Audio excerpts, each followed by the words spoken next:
Shalom, selamat pagi Bapak Ibu Saudara yang diberkati di dalam Tuhan. Mari pada pagi hari ini bersama-sama kita bersatu hati. Mari bersama-sama kita menyembah nama Tuhan. Mari kita serahkan hidup kita di hari ini pada Tuhan yang Maha Kuasa. Kami sungguh bersyukur Tuhan buat pagi yang indah ini. Kami sungguh berterima kasih Bapa. Kami sungguh bersyukur sebab hidup kami indah di dalam tangan-Mu Tuhan. Dan pada saat ini Tuhan kami menaikkan pujian kami untuk Engkau Tuhan. Sebab kami percaya Tuhan. Walaupun di sekitar kami penuh dengan masalah Tuhan. Walau 1000 rebah di sisi kami Tuhan.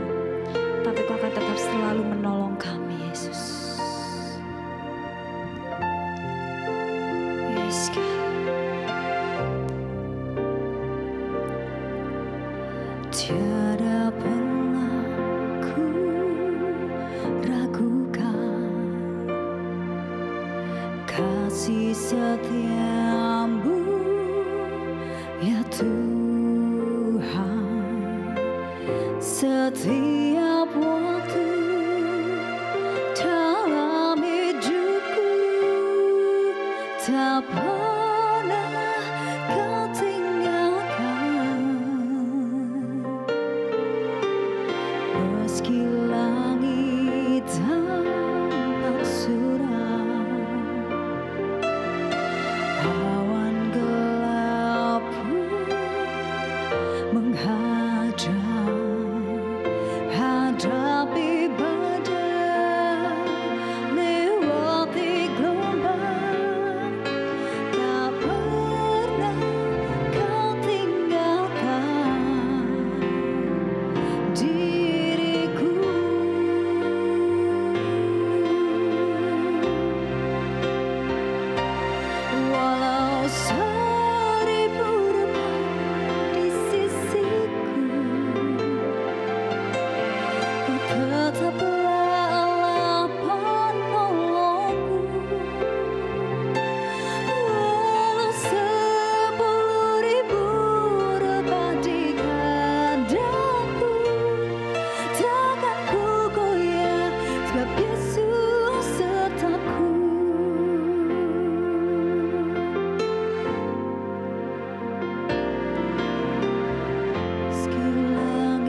sungguh bersyukur. Haleluya, haleluya. Sungguh bersyukur Tuhan, punya Allah sebaik Engkau, Allah yang selalu setia menolong setiap kami Bapa. Dan kami mau taruh kepercayaan kami akan Roh Kudus-Mu Tuhan. Biarlah Roh-Mu terus tinggal di dalam setiap kami Bapa. Dan saat ini kami dengarkan firman-Mu, biarlah Roh-Mu saja Tuhan yang ada di dalam setiap kami, sehingga kami dapat Tuhan menerima firman-Mu Tuhan dan melakukannya di dalam kehidupan kami. Dalam nama Tuhan Yesus kami sudah berdoa. Haleluya. Amin. Shalom saudara yang terkasih dalam nama Yesus. Kita langsung belajar kebenaran firman Tuhan hari ini dengan tema Roh Kudus adalah roh iman. Langsung saja kepada ayatnya, 2 Korintus 4 ayat yang ke-13. Demikian bunyi firman Tuhan. Namun karena kami memiliki roh iman yang sama, seperti ada tertulis, aku percaya, sebab itu aku berkata-kata. Maka kami juga percaya, dan sebab itu kami juga berkata-kata. Wow, ayatnya luar biasa, tetapi bagi sebagian orang mungkin belum paham apa itu roh iman. Maka dari itu kita akan belajar hari ini, Roh Kudus adalah roh iman. Kalau saudara baca lagi, diperhatikan ayatnya. Namun karena kami memiliki roh iman yang sama. Apa itu roh iman? Bukankah berbeda antara roh dengan iman? Bukankah kontras iman dengan roh? Karena iman itu berbicara kita pribadi lepas pribadi. Tetapi apa hubungannya, apa korelasinya dengan Roh Kudus? Nah, ini yang mau kita pelajari. Ternyata setelah saya pelajari, roh iman itu adalah iman yang digerakkan oleh roh. Nah, kenapa di sini dikatakan namun karena kami, ada kata kami di sana. Nah, ini kita mau belajar lagi. Kami memiliki roh yang iman yang sama. Kenapa? Apa arti daripada kami di sana? Nah, oke, langsung saja kita belajar lebih dalam lagi bahwa roh iman adalah iman yang digerakkan oleh roh. Maksudnya gimana, Pak? Nah, begini ya, roh yang sama. Nah, namun karena kami memiliki roh iman yang sama, perhatikan. Jadi kalau kita mau baca, naik sedikit ke ayat yang ke-8 biar lebih jelas. Dalam segala hal kami ditindas namun tidak terjepit. Kami habis akal namun tidak putus asa. Kami dianiaya namun tidak ditinggalkan sendirian. Kami dihempaskan namun tidak binasa, bla bla bla. Terus sampailah ke ayat yang 13. Namun karena kami memiliki roh iman yang sama. Nah, ternyata saudara-saudara yang terkasih dalam nama Yesus, kami di sini adalah Rasul Paulus dengan rasul-rasul yang lain. Kalau literatur yang saya baca dengan rasul-rasul yang pendahulu, bahwa sama-sama memiliki roh yang sama, sama-sama memiliki iman yang sama, yang digerakkan oleh roh, sehingga apa? Perhatikan ayat yang ke-8. Sehingga ketika mereka ditindas, tidak terjepit, sehingga mereka dianiaya, tidak ditinggalkan sendirian. Itu maksudnya. Jadi artinya para rasul waktu itu ditindas, dianiaya, diambang kematian, mereka tetap kuat, mereka tetap tidak kehabisan akal, mereka tidak putus asa, mereka yakin tidak ditinggalkan Tuhan. Kenapa? Karena semua itu digerakkan oleh roh yang sama, iman mereka kepada Tuhan Yesus Kristus. Itu artinya. Iman seperti ini luar biasa saudara-saudara. Sulit didapatkan. Kenapa saya bilang sulit? Banyak orang yang baru menghadapi masalah ekonomi sedikit sudah meninggalkan iman.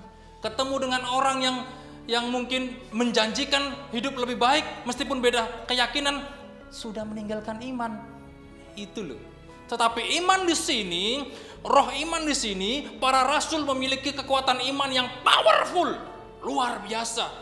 Sehingga apa yang terjadi ketika mereka dianiaya? Mereka tetap kuat. Wow, iman yang luar biasa. Sekalipun mereka dianiaya, mereka tetap kuat. Rasul Paulus dengan rasul-rasul yang sebelumnya, mereka tetap kuat menghadapinya. Karena mereka memiliki iman yang sama yang digerakkan oleh Roh Kudus itu sendiri. Itu dia, roh iman artinya. Jadi saudara-saudara yang terkasih dalam nama Yesus, kita yang orang percaya hari-hari ini di zaman seperti ini, di zaman akhir zaman seperti ini, kalau kita tidak mau memiliki roh iman seperti yang mereka miliki, kita bisa hanyut oleh perubahan dunia ini. Iya saudara-saudara, semakin sulitnya hidup ini kalau saudara tidak punya roh iman seperti Rasul Paulus ini. Begitu ada goncangan sedikit, Anda meninggalkan Tuhan, kasihan sekali hidup saudara. Jangan sampai seperti itu saudara. Ada banyak orang yang mungkin karena ketampanannya akhirnya udahlah enggak apa-apa, yang penting dia tampan. Begitu dia dalam kesusahan hidup ditawari ini, mau enggak ikut saya asal tinggalkan imanmu, akhirnya ikut. Ada banyak orang-orang yang jatuh ke dalam iman yang salah ketika dalam masalah dalam kehidupannya. Tetapi Rasul Paulus sekalipun dia dianiaya beserta dengan rasul-rasul yang lain, imannya tetap Yesus. Ini namanya roh iman, memiliki kekuatan yang luar biasa. Wow. Jadi saudara-saudara terkasih dalam nama Yesus, kita yang hari ini ditinggalkan, yang hari ini kita ditinggalkan oleh para rasul yang mendahului kita harus mengikuti jejak mereka. Kita memiliki iman yang sama dengan iman mereka. Kenapa? Karena Roh yang Kudus sendiri yang menggerakkan iman yang seperti mereka tadi. Wow, luar biasa. Nah, apa hebatnya sebetulnya roh iman ini? Oh, sudah saya jelaskan dari tadi, saudara. Ayat yang ke-8 tadi, ketika mereka ditindas, mereka tidak terjepit. Ketika mereka ditindas, mereka tidak kehabisan akal. Ini loh saudara-saudara. Orang kalau punya iman yang begitu luar biasa kepada Tuhan, tidak pernah kehabisan akal dan tidak pernah mengemis kepada orang. Kenapa? Karena dia dikasih akal dengan Tuhan. Karena dia kasih hikmat dengan Tuhan. Orang yang kalau punya roh iman, dia tidak putus asa.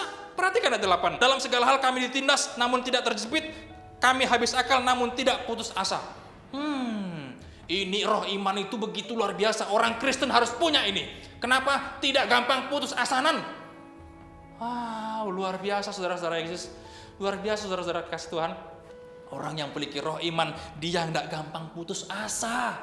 Wow, ini hebatnya kita orang percaya. Ketika kita punya iman yang begitu sama dengan iman Rasul Paulus, kita tidak gampang putus asa. Jadi apa? Begitu besar pun masalah yang kita hadapi, kita tidak putus asa. Karena kita punya roh iman yang sama. Ini yang harus kita perkuat dalam kehidupan kita. Ini menjadi harta yang paling besar dalam kehidupan kita. Iman. Karena hidup kita dipertaruhkan dengan iman. Kelak kalau Tuhan menjemput kita, yang ditanya, kita punya iman enggak? Yesus bertanya kepada kita, adakah iman di bumi ini? Nah itu loh saudara-saudara. Kalau kita orang yang percaya, punya iman, roh iman seperti ini, enggak gampang putus asa. Enggak kehabisan akal. Apapun masalahnya, enggak putus asa.